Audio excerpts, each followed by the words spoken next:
जय शनिदेव। प्रिय दर्शकों, मैं राजेश जोशी आपका ज्योतिषाकृति केवल सत्य कार्यक्रम में आज फिर से स्वागत करता हूं। प्रिय दर्शकों, जैसा कि आप जानते हैं, हमारी चर्चा हमारी लगन कुंडलियों के नवमेश को लेकर चल रही है, यानी नवम भाव के स्वामी को। और मेरी कोशिश ये है कि साथ साथ आपको इसके बारे में विस्तृत जानकारी देता चलूँ कि नवमेश का अलग अलग भावों में प्लेस्ड होने से आप उसकी दशांतरा में कैसे रिजल्ट्स फेस करेंगे। अगर कुंडली का नवमेश है तो ये ज़रूरी नहीं कि उसकी दशांतरा सदैव आपको लाभान्वित होती ही मिले। नवम भाव का स्वामी आपकी ज़िंदगी बना भी सकता है, नवम भाव का स्वामी आपकी ज़िंदगी बिगाड़ भी सकता है। ये बात सदैव स्मरण रखनी होगी दर्शकों, क्योंकि यहाँ हमारी बहुत सारी गलतफहमियाँ दूर होती हैं। यहाँ हमें ये पता चलता है, कम से कम इस प्रोग्राम के माध्यम से, कि ग्रह कहाँ पड़ा है, कैसा रिजल्ट देने वाला है, उसे क्या लाइन ऑफ ट्रीटमेंट देना चाहिए। अगर त्रिकोण का स्वामी है तो सदैव शुभ होगा, ये बात की गलतफहमी अब आपके दिमाग से निकल चुकी है। अगर त्रिकोण का स्वामी है सदैव उसका रतन ही धारण किया जाना चाहिए, इस बात की गलतफहमी से भी अब आप फारिग हो चुके हैं। तो कल तक हमने बात की थी कन्या लगन में शुक्र देवता जो कि नवमेश हैं, चौथे भाव तक वो क्या प्लेसमेंट से अपने रिजल्ट्स देते हैं अपनी दशांतर दशा में। आज इससे आगे बात करते हैं प्रिय दर्शकों, लेकिन उससे पहले आपको सूचना दे दूं कि हमारा डेली का एपिसोड यूट्यूब पर अपलोड हो जाता है। आप में से जो भी जातक उससे देखना चाहें वो यूट्यूब पर जाकर देख सकते हैं और लाभान्वित हो सकते हैं। तो आज बात करते हैं, अगर यही शुक्राचार्य प्रिय दर्शकों कुंडली के पंचम भाव में विराजमान, त्रिकोण का स्वामी त्रिकोण में विराजमान हुआ, पंचम भाव में अगर शुक्र देवता पड़े होंगे तो जातक को संतान पक्ष से सुख मिलेगा, लव मास में कामयाबी आने का योग बनता है। जातक एक कला प्रेमी ज़रूर होता है, नेचर से लव करने वाला ज़रूर होता है। और हाँ, किसी एपिसोड में अगर मैं ये बताना भूल जाऊं कि वो अपनी डिग्री वाइज क्षमता के मुताबिक ही रिजल्ट देंगे, तो कृपया इस बात पर आप स्वयं ध्यान दीजिएगा कि आपको रिजल्ट उतने प्रतिशत ही मिलेंगे जितने प्रतिशत डिग्री वाइज क्षमता शुक्रदेव में रिजल्ट देने के लिए होगी। तो पंचम भाव में पड़े हुए शुक्र देवता लव मास में कामयाबी देंगे, अनसर्टेन गेंस देंगे, संतान सुख से परिपूर्ण करेंगे। जातक बहुत ज़्यादा बुद्धिमान होगा, पिता की केयर करने वाला होगा, विदेश यात्रा करने वाला होगा, धर्म को मानने वाला होगा। जातक के पास धन का आगमन कहीं ना कहीं से होता ही रहेगा।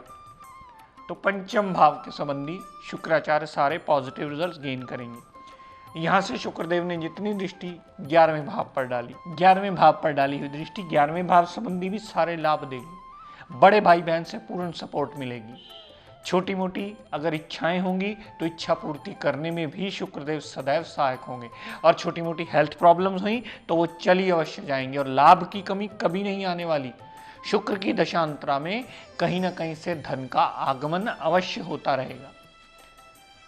दर्शकों, अब यही शुक्रदेव अगर कुंडली के छठे भाव में पड़े हुए, अब यहां स्थितियां बिल्कुल बदल जाती हैं।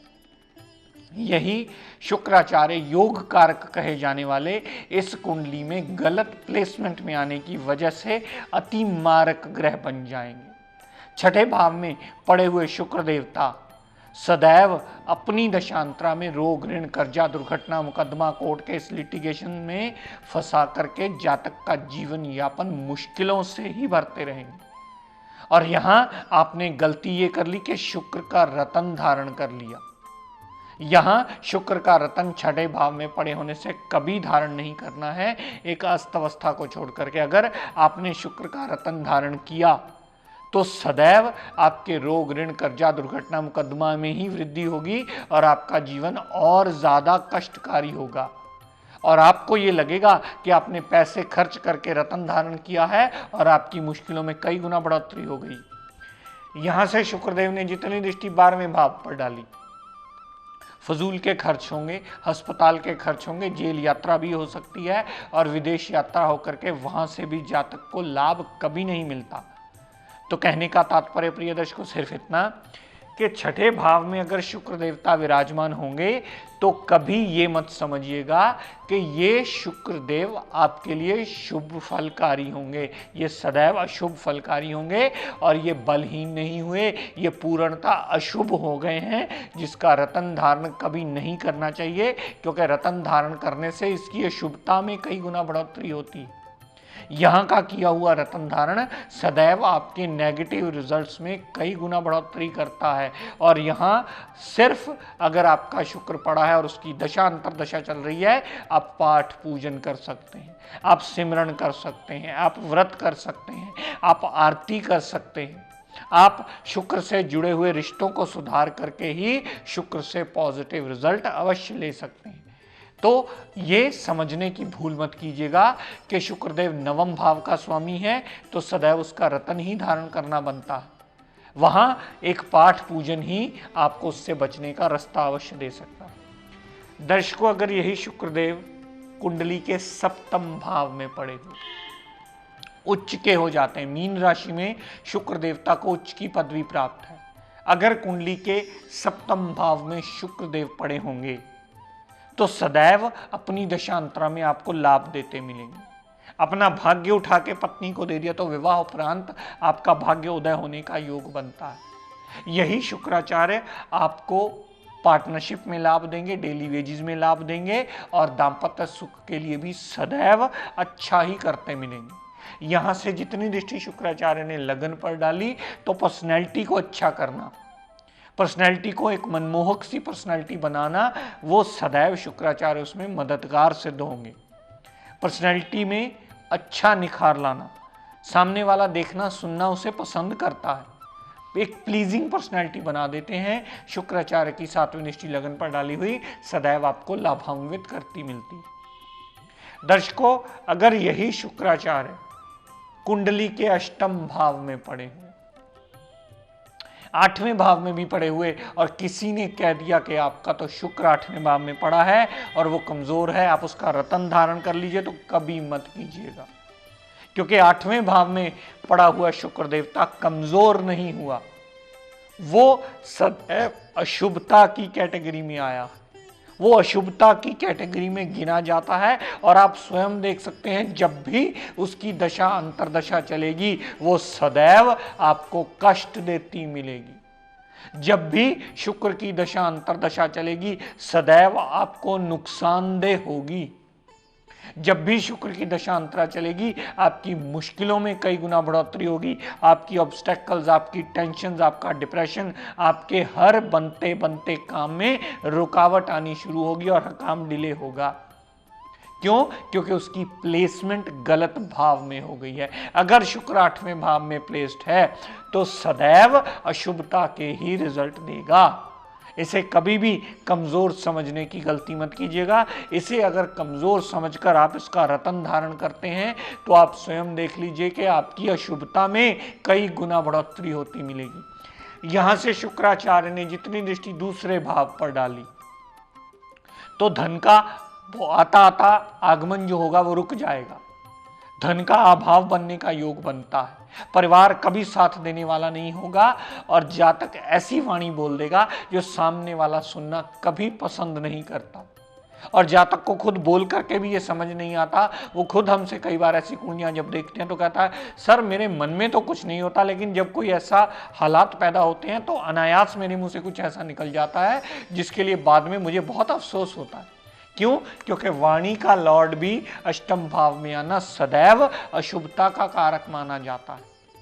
और यहां सिर्फ अगर वो आठवें भाव में पड़ा है और उदय अवस्था में पड़ा है तो सिर्फ उसका पाठ पूजन कीजिए, सिर्फ उसका सिमरण कीजिए, सिर्फ शुक्र देवता का व्रत कीजिए और शुक्राचार्य से जुड़े हुए रिश्तों को सुधारिए ताकि शुक्रदेव अपनी दशा अंतरदशा में आपको बचने के रास्ते दे पाए। यहां आपको बचने के रास्ते ढूंढने होंगे जो शुक्र देवता की अशुभ दशा आपको देने वाली है। और आप अगर इस किरणों को बढ़ा देंगे यहां से तो आठवें भाव संबंधी भी आपके टोटली नेगेटिव रिजल्ट ही आपको वो देगा। तो आपको ये समझना होगा कि आपको लाइन ऑफ ट्रीटमेंट ग्रह को क्या देना है, यानी आपको ग्रह के कौन से उपाय करके अपने जीवन यापन में आपको उसकी मुश्किलों से दूर होना है। रतन धारण करना ये सोच करके कि वो कुंडली का नवमेश है, ये बात कभी शास्त्र सम्मत नहीं थी। अगर आप कुंडली की प्लेसमेंट नहीं देखते हैं, अगर आप कुंडली में पड़े हुए उस ग्रह का बलाबल नहीं देखते हैं कि वो कितने प्रतिशत रिजल्ट देने वाला है, तो आप कभी भी सटीक प्रेडिक्शन कर ही नहीं पाएंगे। ऐसे बहुत सारे लोग मिलने आते हैं, बताते हैं मेरा तो जी शुक्र उच्च का पड़ा है, लेकिन जब हम कुंडली का विवेचन करते हैं, ध्यान से देखते हैं, शुक्र बेचारा 1-2 डिग्री का पड़ा होता है। तो जब हम उनको बताते हैं भाई इसमें तो बलाबल ही नहीं है, ये रिजल्ट क्या देगा, तब जाके उनकी बात समझ में आती है। सर हम तो यही सोचते रहे कि शुक्र उच्च की दशा चलेगी तो हमें बहुत ज़्यादा अच्छी राइजिंग देगी, लेकिन आज पहली बार पता चला कि इसमें बलाबल ही नहीं है और ये रिजल्ट देने में ही सक्षम नहीं है। तब हम ये विवेचन सही ढंग से कर पाते हैं कि ग्रह पड़ा कहाँ है और अपनी ग्रह दशा में अपनी डिग्री व क्षमता के मुताबिक, अपनी कैपेबिलिटीज के मुताबिक कितने प्रतिशत आपको रिजल्ट देने वाला है और आप उसे कैसे ठीक कर सकते हैं। नवमेश का होना जरूरी नहीं कि वो शुभता के ही फल दे, और नवमेश का होना शुभ जगह प्लेस होने के बाद भी आपको रिजल्ट में कमी रख सकता है, अगर आप सही ढंग से ये विवेचन सीख जाए। अगर पहली दूसरी बार आपको ये बात ना समझ में आए तो अपने आसपास किसी विद्वान की मदद लीजिए और ये जानिए कि आपका ग्रह कितने बलाबल लेकर के बैठा है, किस अवस्था में बैठा है, कितनी क्षमता लेकर के बैठा है और कैसे रिजल्ट अपनी दशा अंतरदशा में वो देने वाला है। ये गलत धारणा जो आपके दिमाग में बन चुकी है कि भागेश है, भाग्य को सदा उजागर किया जाता है, ये बात निराधार है। भाग्य को हो सकता है सदा उजागर ना करना पड़े, आपको संवारना पड़े। भाग्य को हो सकता है बहुत ज्यादा बल ना देना पड़े, उसे ठीक करना पड़े। भाग्य को हो सकता है रतन पहनकर उसकी रश्मियों को इंक्रीज ना करना पड़े, आपको उसका व्रत करके उसे प्रसन्न करना पड़े और उतना भाग्य अपनी फेवर में लेके जाना पड़े ताकि आपके रिजल्ट में उतने प्रतिशत वो पॉजिटिविटी दे और अपने जीवन काल में जब भी उसकी दशांतर आए वो आपको बचने के रास्ते दे। क्योंकि अगर योग कारक ग्रह की दशा चलेगी तो ये गलतफहमी मन से निकाल दीजिए कि वो सदैव राइजिंग देने वाली है। अगर वो गलत जगह प्लेस्ड हुआ, अगर वो शून्य बलाबल में हुआ, तो वही योग कारक ग्रह की चलने वाली दशा अंतरदशा आपका पट्टा बिठाने में बहुत बड़ा मेजर रोल प्ले करेगी और फिर आपका इस विद्या से विश्वास उठना शुरू हो जाता है। मेरी तो जी शुक्र की दशा चल रही है, मेरा तो शुक्र पड़ा भी उच्च का है, मुझे तो तब भी जिंदगी में कोई रिजल्ट नहीं मिला। तो यहाँ विवेचन में कभी गलती मत कीजिएगा। अगर ये गलती करेंगे तो सदैव आपकी कैलकुलेशन में गलती होगी और फिर बदनाम हमारी ये विद्या होगी। तो प्रिय दर्शकों, आज का टिप ऑफ द डे देता हूं, नोट कर लीजिए।